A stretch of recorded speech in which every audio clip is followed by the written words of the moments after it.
And had Nick have been racing that day, there's absolutely no chance that I would have been out in race 2. Mikey Doble, who is a quiet, unassuming guy out of the car, but a heck of a driver behind the wheel. Certainly hoping that we'll get him his race win this year. And Mikey's still perhaps one of the great underrated talents of the British Touring Car Championship. But I'm pretty confident that we're going to have the tools in our armoury to take the fight to them and beat them.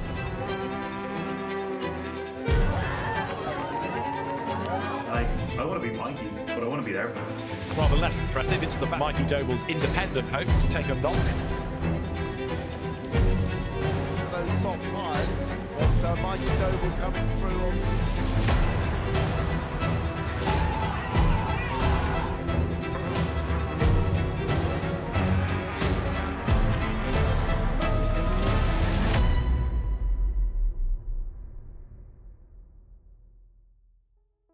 We're all aware of the challenges that Thruxton presents. Thruxton is a unique circuit.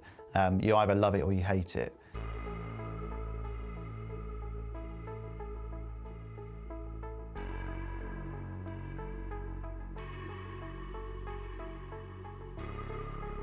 Coming off the back of a win at Snetterton, I couldn't wait to get things going at Thruxton and take our developed package from a car that already did well at Thruxton anyway, and make it even better this year. You know, they always say in golf, the hardest shot is the shot after a hole-in-one, you know, because it's really easy to cock up, and you know, we delivered at Thruxton, it's fair to say, and we were starting in fourth for Sunday morning's first race, still with the mentality of let's have 3 races in the top 5 and try and get a podium. It is lights out. It is a good start by Sutton. Not a great start by Camish in comparison to Doble, who's almost up alongside him, but Sutton has certainly got the drop on Ingram. Does he make a lunge? He does make a lunge. Oh, and that's what tapped Camish. So Camish lost that position. We got off to a good start. We was running in 4th place. It was looking like being quite an uneventful race 1 from my position. Yeah, we got 3/4 of the way through the race and the temperature started just spiking on the dash, and I thought, well, this is either going to be a race-ending problem or it could be something really simple like a sensor issue. So given the position we were in, we decided to just carry on until something catastrophic happened. 8 seconds between them, and Doble's got a problem. That's why he's been losing places, because the Vauxhall Astra stops at the complex. Mikey Doble, after the high of Snetterton, hits the low of retirement at Thruxton. You know, those are frustrating, especially as a weekend, when you come into a weekend and you qualify, I don't know, maybe top 5, and then, you know, during the course of the first race, you end up kind of beaten up and back down in 12th or 14th, or you end up even worse, not finishing the race, and then you have to battle from the back to try and rescue the day. It's, you know, those are very disappointing weekends.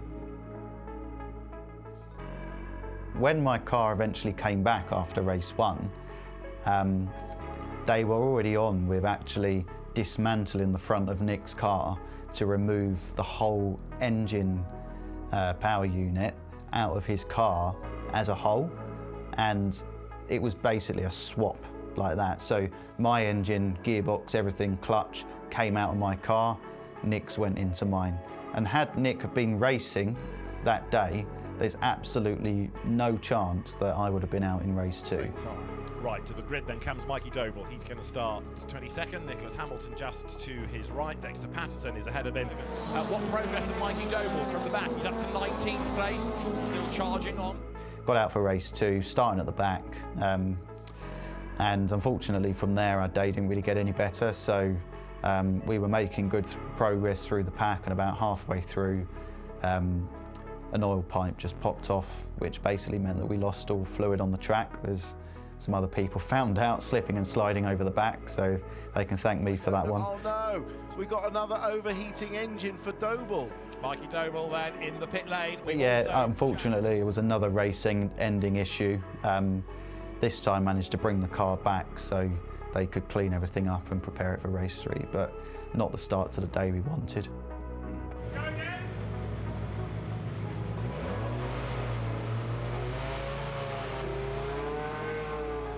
Touring cars is a roller coaster, just by the nature of the racing and the nature of the format and how it sets itself up to be. We couldn't really get too down about it. We didn't have enough time, but we still had one race to go, so I thought if we can maybe get ourselves in the top 10 in race 3, then, which I thought was doable, then that would be a really positive end to a difficult day. Yeah, we had a fantastic race in race 3. Again, a little bit like race 3 at Donington, round 1. I was picking my way through the pack. I clearly had a pace advantage over the cars I was racing against. And I managed to get myself to P8 on the road. Get Mikey Doble up to 8th, having started 21st. That is a mighty effort by Mikey Doble.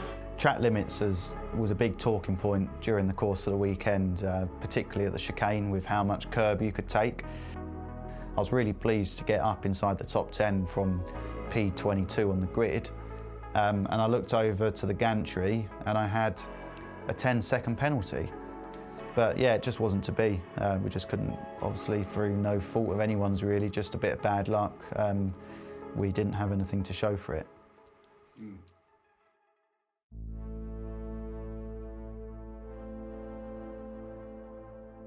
Oulton Park, again, it's a weekend that you always want to do well at. If you don't have a good weekend, then you've kind of got 5 or 6 weeks before you get a chance to put all the wrongs to rights. I fell back more positions than I would have hoped for, and I think ended up finishing in P17 in race 1, which wasn't great. Left ourselves with a bit of an uphill task later on, but we was hopeful that we would take the benefits of having the soft tyre later on in the day when perhaps people were on the hard tyre. Had a very good start this time. He's made by Chris Smiley and he gets almost up alongside Camish. Race 2 was just about kind of recovering some of the damage that we'd incurred in race 1, so we put the soft tyre on, managed to get up to 11th, which was okay. It wasn't quite good enough to catch the reverse grid this time, but we were still sitting in a strong position for hopefully a really good race 3, being one of the only cars on the grid on the soft tyre.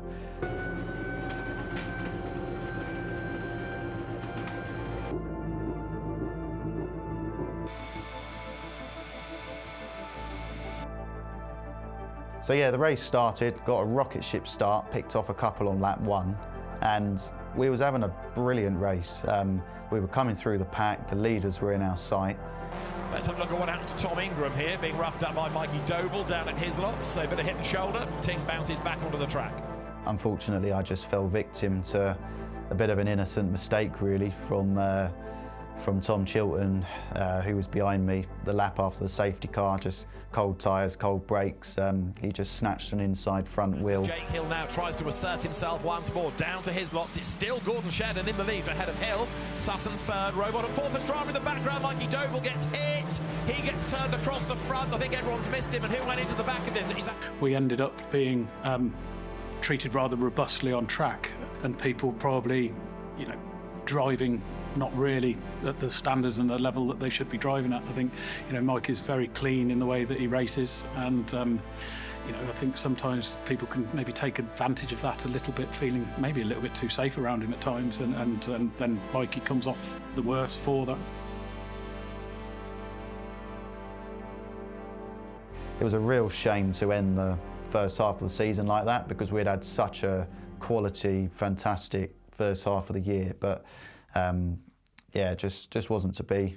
So Thruxton and Oulton Park were really a couple of meetings that didn't quite go our way, and just is a bit of a reality check that touring cars is tough. You go from the win at Snetterton, where the world's your oyster, and you're on top of the world, thinking that you could win another couple of races in the not too distant future, to all of a sudden scoring 2 or 3 points in the course of 6 races, and that's just the way it goes sometimes.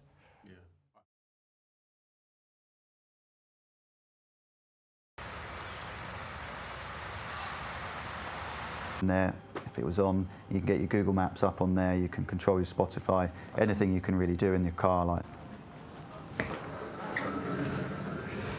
I think that much to the commentators' recognition at the very start of the year, I think I am quite an under-the-radar driver. I suppose in a lot of ways, a lot of people's strengths are also their weaknesses and vice versa at times. So, you know, Mikey is very, very consistent, doesn't tend to get much emotion, you know, happy, sad, angry, doesn't, you know, he's very, very consistent in the way he approaches things. I think sometimes when maybe I have got a little bit more out of him in the car, I've probably pissed him off before he's got in the car by maybe saying something I don't quite mean, or I've worded it in a way that what I'm saying is kind of fair and accurate, but maybe I kind of put it across in a way that I know will piss him off a little bit. Because he obviously also trained in golf, so he's always had to have a level head. Don't worry about what's just happened, just focus on the next thing. So I think his mindset is quite on the job. He's not a great, I wouldn't say he is a very animated or emotional person, so he's quite easy to read, but you know, I know that anything I say is not going to tip him over the edge or anything. I think that the win at Snetterton, in the eyes of the TV punditry, the press, the fans and everything, I feel like I've now been considered an A-class driver, which might be a little bit maybe optimistic on my part, but I feel like from post-Snetterton, people generally are more interested to see how I'm doing now in the races.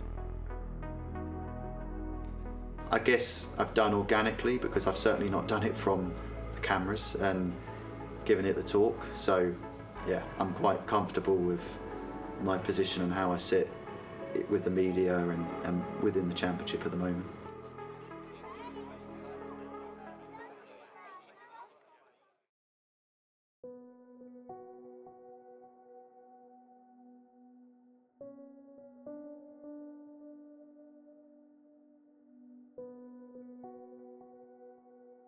Got back in the car at Croft, obviously after a summer break, summer holiday, so firstly I was pleased to just see that the belts still fit me and we didn't have to loosen them a little bit after perhaps an over-exuberant summer holiday, but no.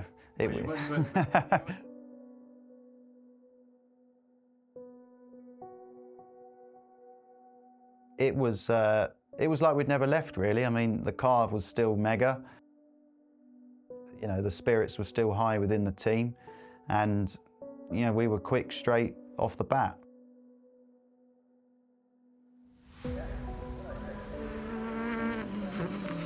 I didn't think we had the ultimate pace to perhaps qualify where we did, and it was probably the first time this season where I'd say that we had overachieved a little bit on our qualifying position because we weren't driving off the track. Again, track limits were a big talking point that weekend. A lot of cars were losing lap times on track limits, but we ended up with our best qualifying position of the season so far and qualified in 3rd position, which was just, again, a really mega result and putting us in on the front foot again going into Sunday.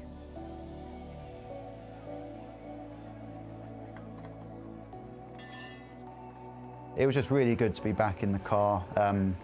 Obviously we had done no testing or anything over the summer, so we'd been out the car, I'd been out the car for 5 weeks or so. But no, it was, nothing had changed, we were still quick.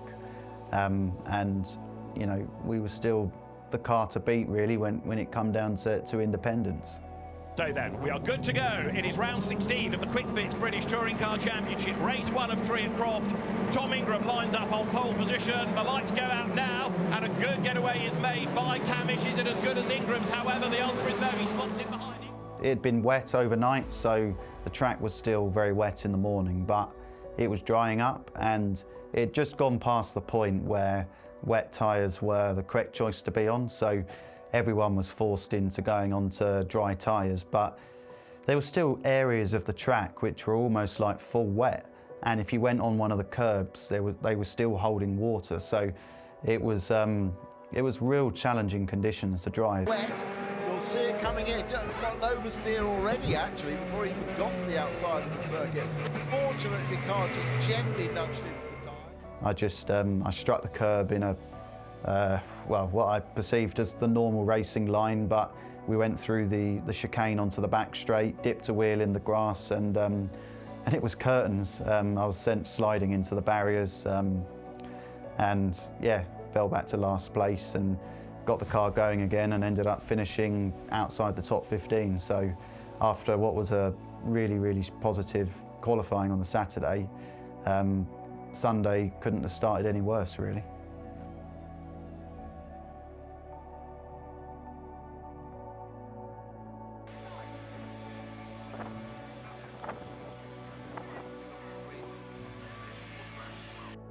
Again, we just didn't quite hit the sweet spot with car setup in race 2, so a combination of the dirty air coming off the cars ahead and the just the imbalance in the car just meant that we weren't able to make the progress we would have wanted to, and I think we ended up finishing 14th or something, which it's not good really. You know, we was hoping for podiums and top 10 finishes on the day, and at the moment we've just about scraped into the points, so you know, we're nowhere near scoring an independent win, and at this point we're having a bit of a stinker, to be honest.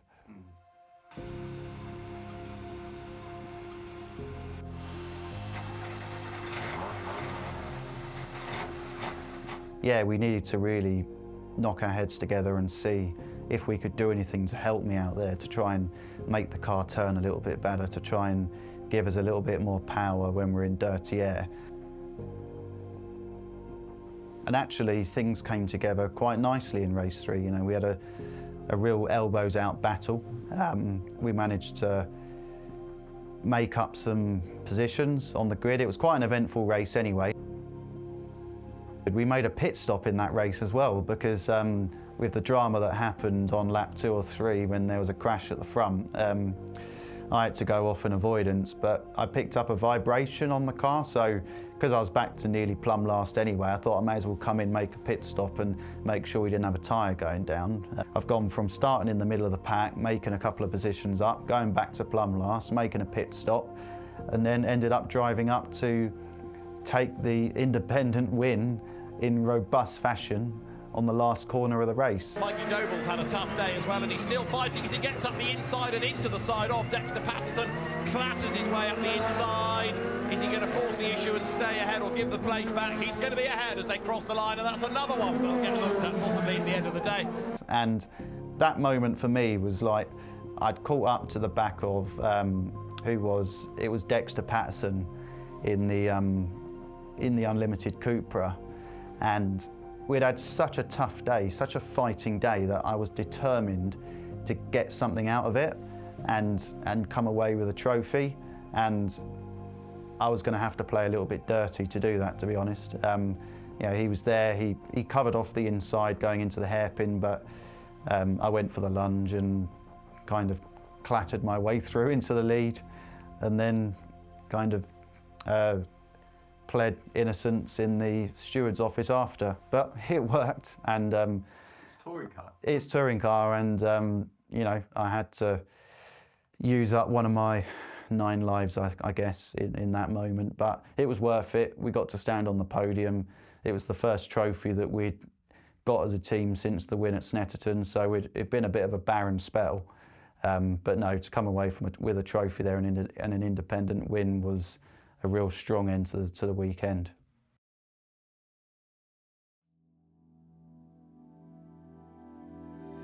It's all been lost in a fire. Surprisingly early on, I kind of made a decision that we're going to try and find some cars and we're going to go racing no matter what.